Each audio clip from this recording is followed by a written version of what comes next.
People who survive the impossible. Paul Rosalie, eaten alive by an anaconda. The Discovery Channel was ridiculed last year for airing a special about anacondas featuring filmmaker Paul Rosalie wearing a snake suit and voluntarily being swallowed by an anaconda. He slathered himself in pig's blood, drew the attention of the massive snake, and was immediately coiled in its grip. Rosalie had panicked after he felt his arm breaking and requested for the crew to detach himself from the huge anaconda. Only part of his head went through the snake's mouth, but had his stunt gone further, Paul may not have survived. Lyndi Harding, skydiving with a faulty parachute. This 27-year-old was eager to try skydiving during her trip to California with friends. But after leaping out of the plane at a heart-stopping height of 8,500 feet, Lyndi's parachute had become tangled in the reserve. Lyndi continued to fall for 40 seconds and at 70 miles per hour until she finally struck the ground. Miraculously, she only sustained 2 fractured ribs, a punctured lung, a cracked nose, and a chipped tooth. It's reported that doctors blame her survival on the fact that she passed out before hitting the ground since her body was relaxed.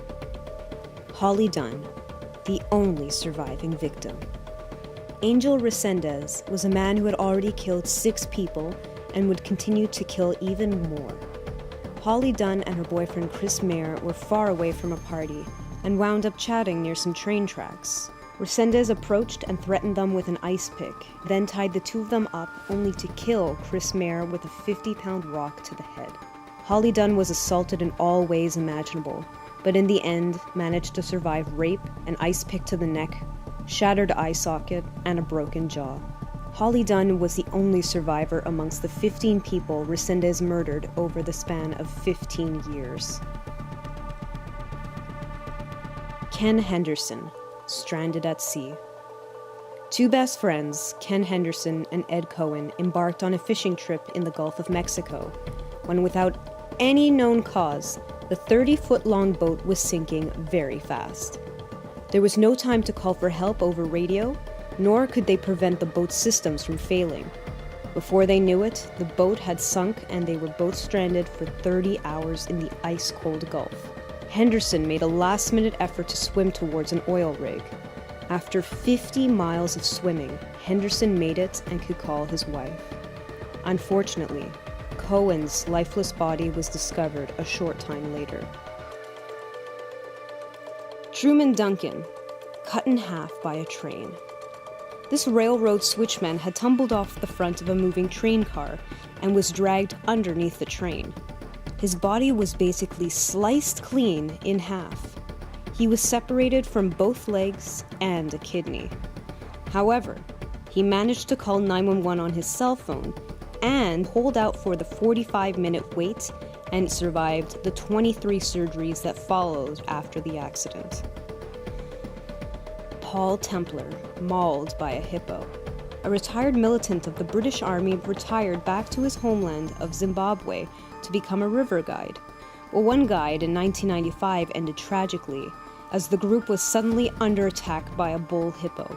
After Templar's partner guide was thrown into the river, he jumped in to try to save him, but ended up headfirst inside the hippo's giant mouth.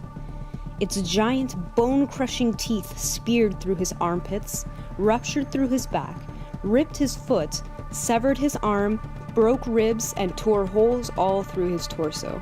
After a 7-hour operation, Templar survived the brutal hippo attack. Aaron Ralston, cutting your own hand off.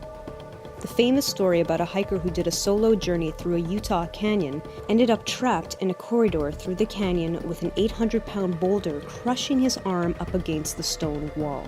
5 days progressed, and the rations and water were depleted.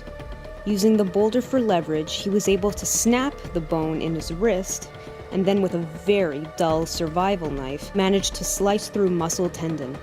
The experience of trying to rappel down a 65-foot wall was as far as he could go before he was finally found and rescued by fellow hikers.